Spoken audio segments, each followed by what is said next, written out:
Frappé, Emmanuel Combe, 50% des bac plus 5. 1 sur 2, pratiquement 1 sur 2, cherchent aujourd'hui un job. On dit bien bac plus 5. On sait que 80% des chômeurs ont le bac ou en dessous du niveau bac, mais là, ce qui est intéressant, une enquête épisto réalisée pour le Syntec Conseil, un ancien Syntec numérique. Alors ce qui est intéressant quand on regarde l'enquête, c'est qu'en réalité, c'est plus un effet de demande que d'offre. En clair, si je comprends bien, le marché s'est assez bien tenu pour l'embauche des bac plus 5.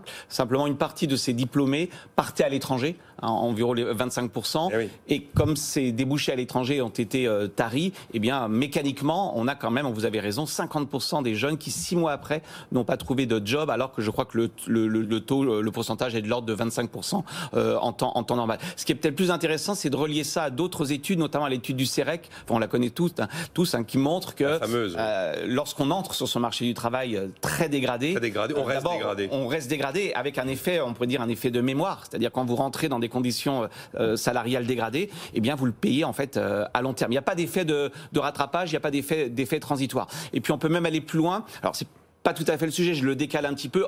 En amont de ces jeunes qui sortent du marché du travail, il y a d'abord des jeunes qui se forment. Et là, on va avoir quand même un vrai sujet. C'est celui de ceux qui sont rentrés dans les études et qui ont pour certains abandonné, qui sont démotivés. Je vais le dire autrement pour parler comme un économiste. Il y a un vrai problème d'accumulation de capital humain.